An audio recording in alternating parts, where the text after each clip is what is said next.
I just want to tell you both good luck. We're all counting on you.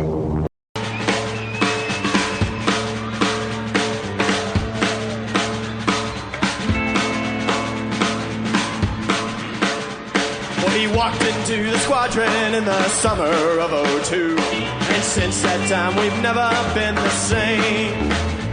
This wingman who would soon become a legend, in his time he never spoke, so no one knew his name. So there I was. It's how every great aviation tale begins. It absolutely. Fig, how you doing, pal? Repeat here. I'm doing well. I'm doing well, my friend. That is truly how every great aviation story starts. That's even if it's not great. That's how every aviation story starts. So there I was. And there he was. So there you were. As I seem to recall, some 35. Oh man, I hate to say it's 35, 37 years ago when we first met. We were young, thin, fit, steely-eyed attack pilots flying a high-performance V-stall jet, which was probably the best jet ever in the history of aviation. I can't believe they gave us the keys to those things. I know, right? Yeah. On more than one occasion to go, hey, fly, don't come back until you have this many hours on the jet. That's right. Burn some gas. Don't dump it. Dumping it's a waste. Hey, I just thought of this. You know, you probably don't remember this, but I'm gonna jog your memory. It was one of those occasions where we were short on hours. OPSO says, I don't care where you go, don't come back unless you have 6 hours of the jet. You and I took off, flight of 2. We took off in the afternoon sometime. We flew all the way down the East Coast. Okay. We watched the sunset over the Gulf of Mexico. Okay. And then flew back in the dark and shot approaches at different airports. Ended up back at Cherry Point in the middle of the night. Dark? Yes, in the dark. We weren't feel great. That's right. No, that's right. Because, we weren't, what do they call them? Pigeons? Yeah. Seagulls. All they do is squawk and shit, and you got to throw rocks at them to get them to fly. I remember the comment. I remember you and I were talking on the back radio going, dude, look, the sun is setting on the Gulf of Mexico. And then we watched the sun go down, and they were like, who gets to do this? Right? Almost nobody. Almost nobody. It's been a privileged career. Since then, I've gone on to be at the majors. You've gone on to be at the majors. Mm-hmm. It's been a few years since we've chatted on a regular basis, but we linked up again at a recent Harrier reunion in North Carolina. 50-year Harrier reunion, which was minus by 1 year because of the COVID. Right. And then that airplane still flying in spite of the fact that it had about a 15-year lifespan. I think, there they are 50 years later. Oh my goodness. So wow. Yeah. We realized then that, so there I was, as you put it, is how all the tales began. And we got to talking and realized that we fly with more people, more professionals that have seen the craziest things. The people who don't get to do what we do would never believe. And when they hear it, they're like, oh my God, tell me more. And well, that's a true fact. It's an everyday occurrence. I'm flying with a military guy in my cockpit, and we start telling stories, and one story triggers another story from each other and from back in the annals of the gray matter. Yeah. And everybody's got a story. Every one of us that has flown tactical jets has great stories. So I'm hoping that this is a forum for that. And then some, right? Yeah. So we're going to share some of those stories with all of you that are listening. And this is the inaugural episode. It's just Fig and Repete today. We're going to have some amazing aviation raconteurs on in the future, and we'll get them to talk about some of the silly stuff they've done, some of the amazing things they've seen, some of the tragic things they've seen, because it isn't. A part of what I think makes this so amazing is the fact that it is thrilling and tragic and hilarious all at the same time sometimes. That's true. Yeah. And another thing, and I think you can agree with this, is we did that. We were young. We did that. And never knowing how it was going to end. We knew it was going to end at some point because you can't do that forever. Right. And I took a personal note, say, to never take for granted what I'm seeing, what I'm doing, knowing that it was never going to last forever. But boy, what a great ride it was. Yeah, and, absolutely. And what a great amount of stories. And there were guys that you spent more time in the community than I did because you stayed on to be an instructor. And I went on to the training command to be an instructor, which is going to be a whole nother list of stories.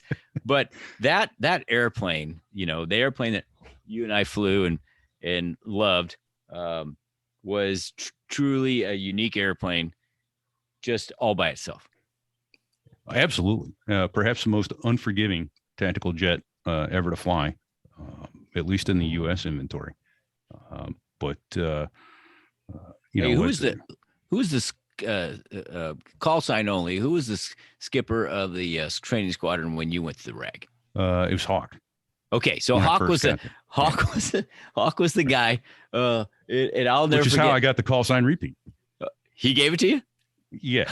Well, go and say what you're going to say about Hawk, and I'll explain it. Well, all I was going to say is, I'm a brand new guy, my first Marine squadron, and we're in the ready room waiting for the commander, and everybody's ready, and he comes in, and here he comes, this guy, and I didn't know what to expect, but what I saw was exactly what I thought I should see: a Marine squadron commander to be. He had his collar up.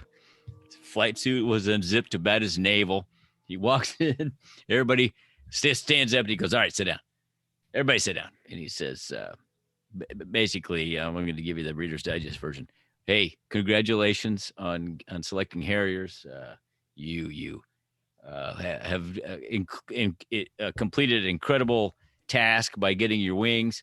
Now, everything that you've learned at conventional flying, you can just flush that shit down the toilet because we're going to teach you how to fly VSTOL because that's what we do here. Yeah. Was that about right? Exactly. And we had to use that airplane as a weapons platform, and VSTOL had to be second nature. Yeah. It was the weapons platform that was the important part of that. But so I show up, and I had this beautifully done helmet that one of the seat shop guys did for me in the training command with a Hawk on it, because for 3 years, I was a Hawk missile officer, Air Defense Command, before I went to flight school. And so I went through flight school with the call sign Hawk, show up at the RAG, and CO's call sign. That's an awesome call sign, bro. That's an awesome call sign. And he's like, going to repeat the call sign, huh? I think repeat's better. And Derek stuck. So not that exciting of a way to get a call sign. There were some good ones out there. There was a gent who actually didn't make it to wings, which was too bad, but his call sign was throwed at, last name Fishback. So that was pretty good. Throwed at. But there was Otis, the town drunk. Yeah. Yeah. Some of those good ones. And then do you remember frequently guys would get call signs assigned at Kangaroo Court? Oh, absolutely. That was part of the thing, right? With Kangaroo Court, especially with new lieutenants in the squadron. Guys showing up with their cool call signs, Yeah, like Maverick. Yeah. Or okay, Snake. Sport. Yeah. Right? Okay. Yeah, okay, Sparky. Yeah. Your new Skittles. Delta Tau call sign is Bluto. That's right. Why? Why not? Exactly. So, yeah. So do you remember how Turnip got his call sign? There's been a lot of penguins on the iceberg, and some of those penguins have got shoved off. And no, I think if you start telling me the story, I remember it. But there were 2 or 3 incidents that led to recall. it. But he had a cool call signer, so he thought, and he wanted to stick with it. There was no doubt about it. So, but he was, shall we say, naive. Yes. So we were going to have a yen roll in the squadron. And the officer said, "Hey, you need to go get your yen gun loaded for the yen roll tonight. Well, we're out in Yuma on a heavy weapons day. Where do I get yen in Yuma, Arizona?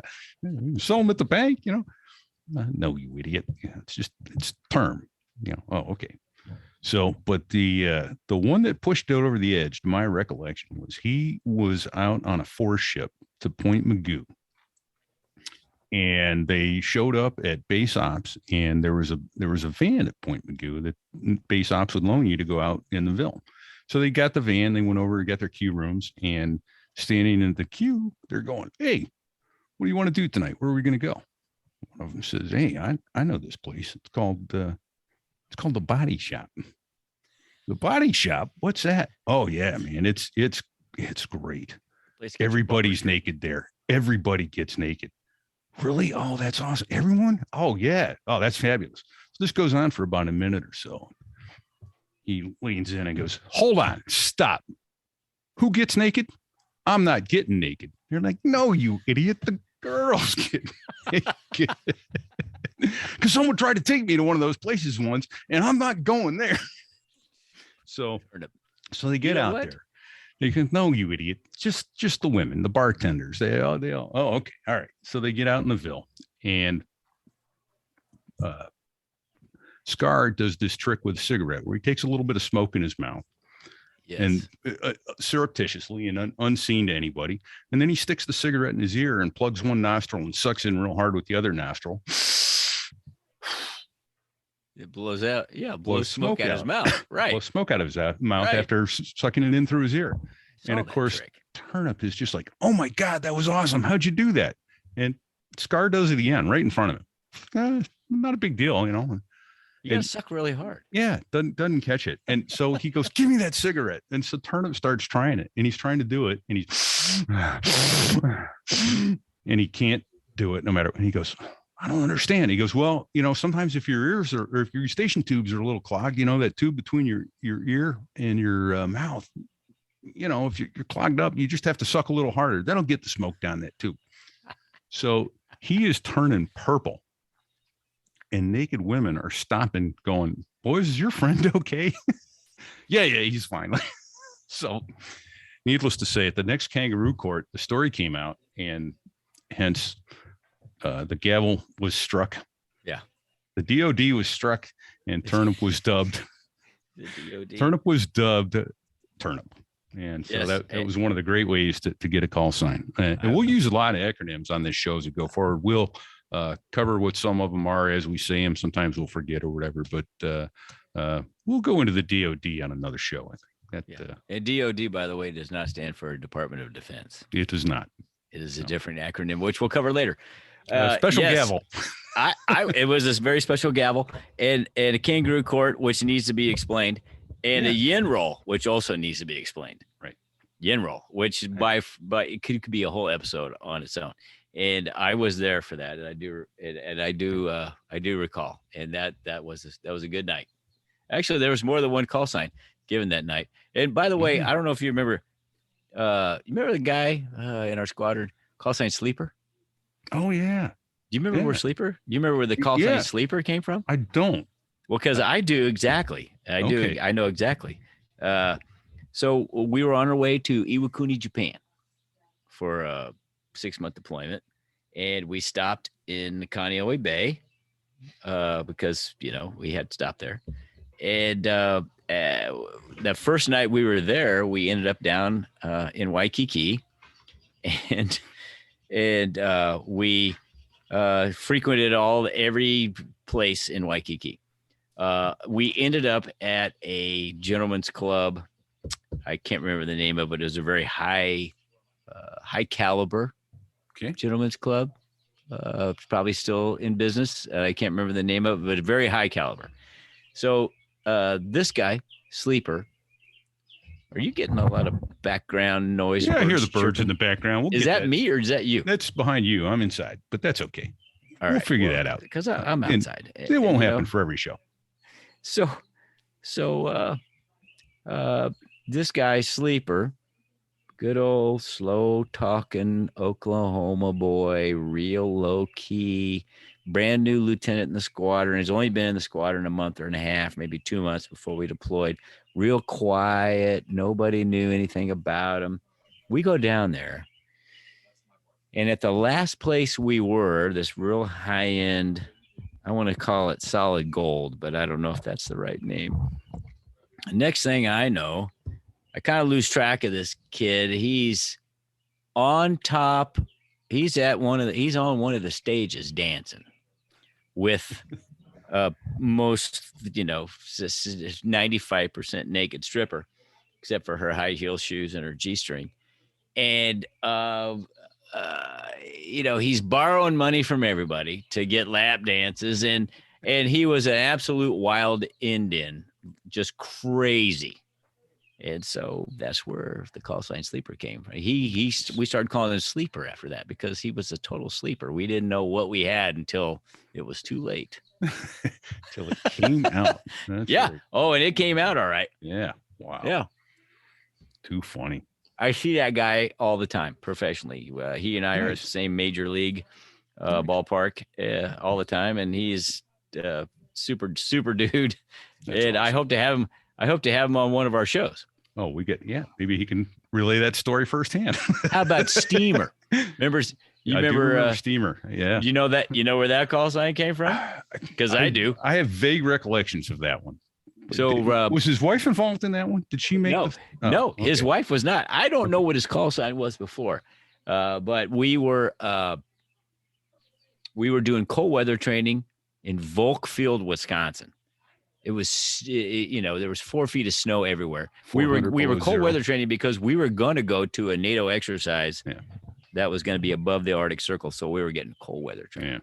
Well, we were broken up into 3-4 man teams, and we had to spend the night out in the snow with nothing but a parachute and whatever.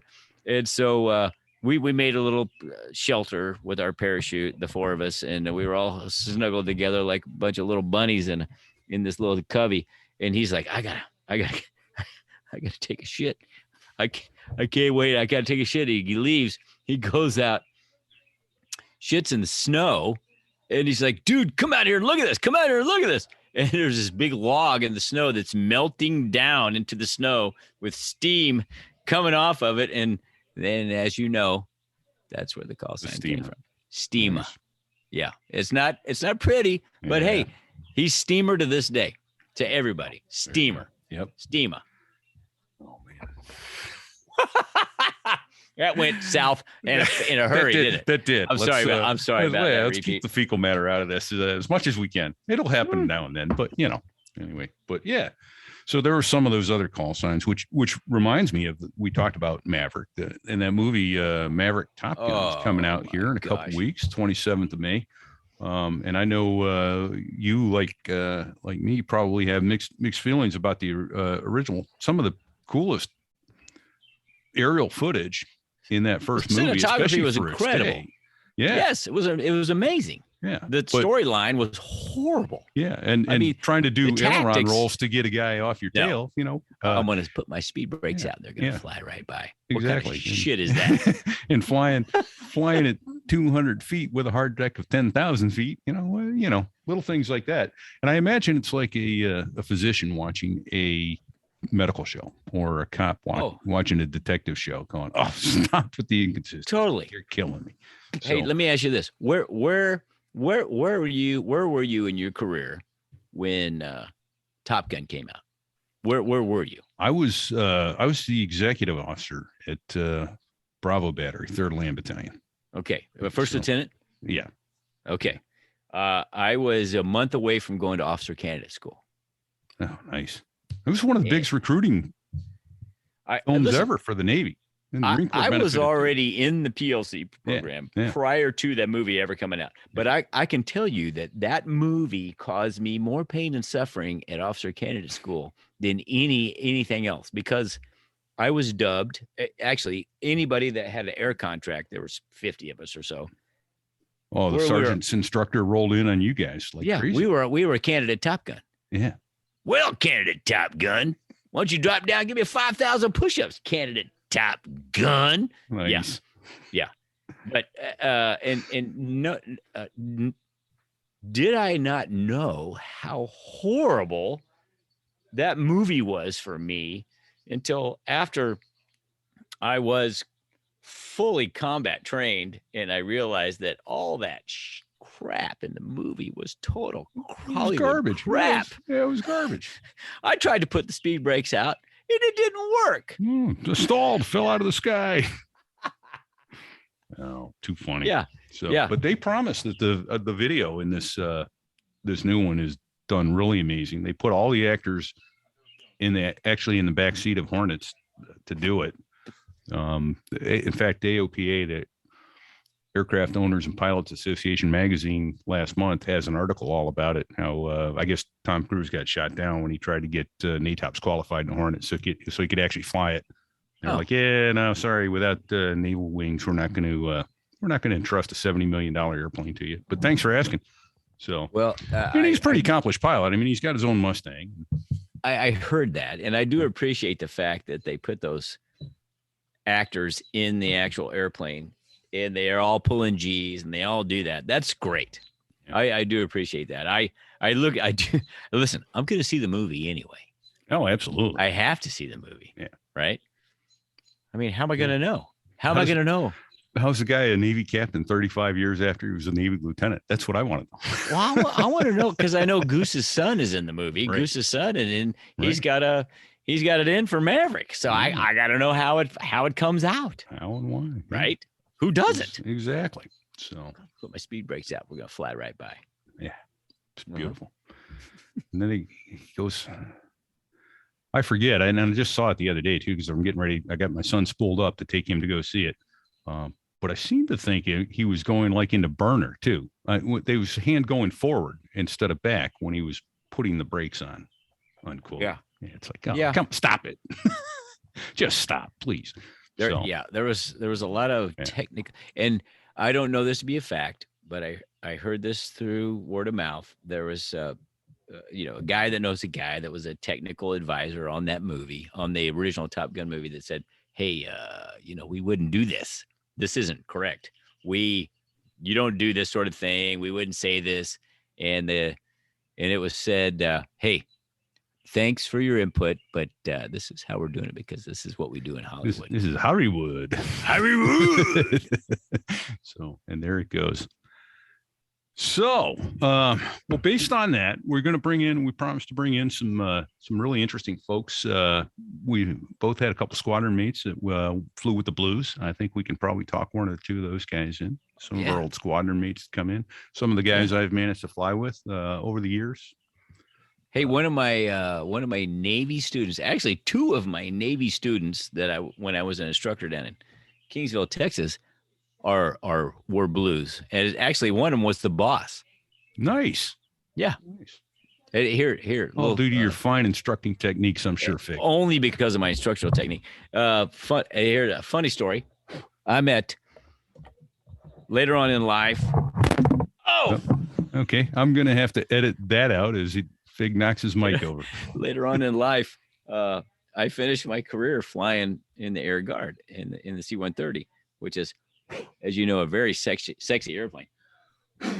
Sorry, I'm blowing all the cigar. Yeah, you got to stop doing that, right? Especially into the microphone. I know what you mean. But sorry, it's everywhere. Yeah, C-130, sexy airplane. Not so much, but you can't beat it to death with a sledgehammer. So. Yeah, the irony. Here's the irony of my career, Pete. I flew the, in my opinion, the best attack aircraft in the inventory as a steely-eyed killer, and never got a chance to fire a one weapon in anger. And then later on in life, after I'm a professional big league pilot, as an Air National Guard pilot, I do 5 combat tours in an aircraft that I can't even shoot back in. But my point of this is I am where was I going with that? Kind of lost my train of thought here. Hold on a second. Well, where was I going with that? I have no idea. We were talking call signs and Good Lord. No, I was actually going somewhere with that. Yeah. Well, combat. Yeah. Nope. Well, yeah. It's gone. I have to come back to it. But, it'll come back. Hey, let me end it up then, I guess, on the one other. We had several good flights together, as I recall. One of the funniest ones, though, I remember you and I were out in Navy Fallon, and we were going out to drop some bombs, and I think we just had Mark 76s on board. In fact, I'm sure of it because otherwise this wouldn't have been able to happen. We showed up at the range and whoever was there before us was still on it. So the range was hot. And so we had to go meander away. They said they'd be done in about 15 minutes. So we did a 180 and headed north up the valley and started doing formation aerobatics with a tax pod on the jets. Yes. And then we went back and dropped the Mark 76s on the target and then went back to Fallon and landed. And a tax pod, folks, is an electronic piece of gear that slaps on the bottom of the jet. And there's antennas all over these valleys out there that take the telemetry of the airplane and it repaints your airplane up on the screen in real time for a debrief. So especially for three-dimensional cartoon, basically, right? Exactly. For strike packages and that sort of thing.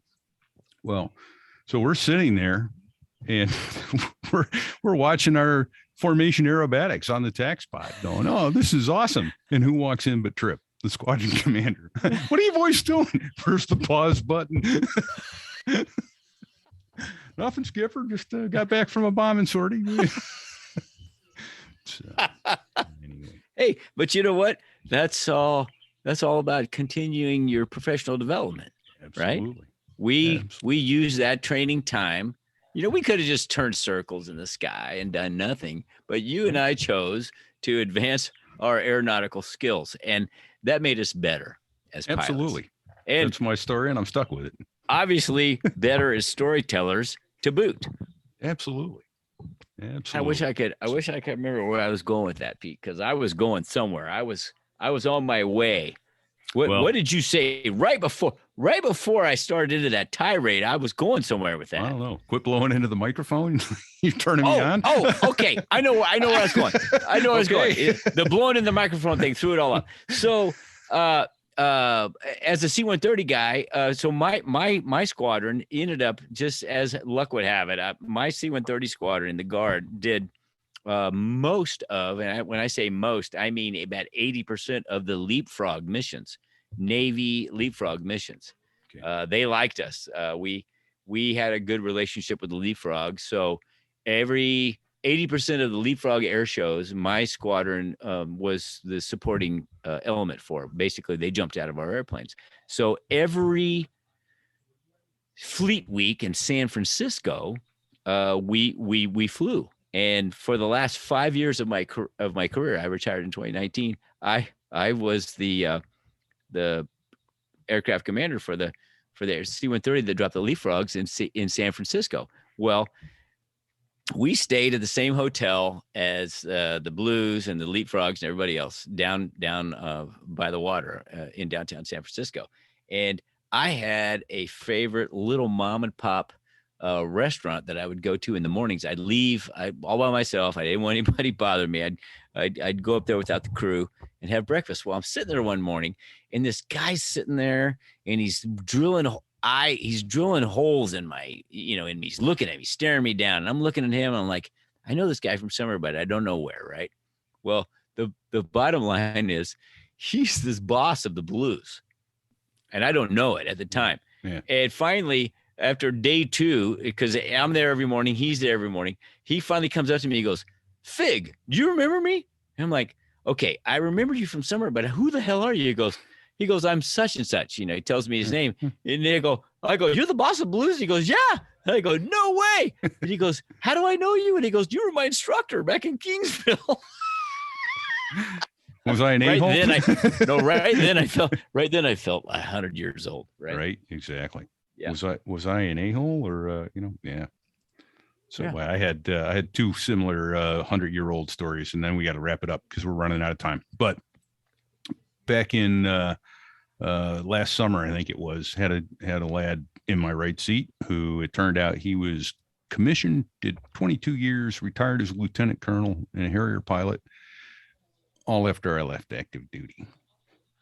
And ouch. Yeah, that didn't make me feel old enough until about 5 or 6 months ago, one of my first officers was born after I was hired. At where you're working now. Oh yeah. Yeah. Okay. So yeah, we're How feeling the old- same how pains. old- We're yeah. still in the same pains right now. Yeah. Hey, It's painful. So you don't anyway. look that old, bro. I You know, still right? look like you did when I met you 30 years ago. Yeah, thanks. I'm serious. You look that I good. feel pretty good, all things being unequal. Yeah, I've had, been kicked in the teeth a couple times in life, as I'm sure you have too. That's bound to happen now and then. But like we said earlier, this has been a hell of a ride. We've been blessed and privileged to be part of it, and we got to share it with everybody. I feel blessed every day to be able to do what we do, to do what I do, to do what we got to do, and still get to do is a privilege. It absolutely is. It absolutely is. So on that note, I think it's time we wrap it up. We'll come back to you with more interesting people than us, I can assure you, in the future. And so in the meantime, check 6 and stay safe. Thanks, buddy. Out. All right, so. Oh, I wish I had a gun just like the A-10. I'd be happy as a baby in a playpen. I'd mow 'em down like a weed eater with that 30mm. I wish I had a gun just like the A-10. Oh, I wish I had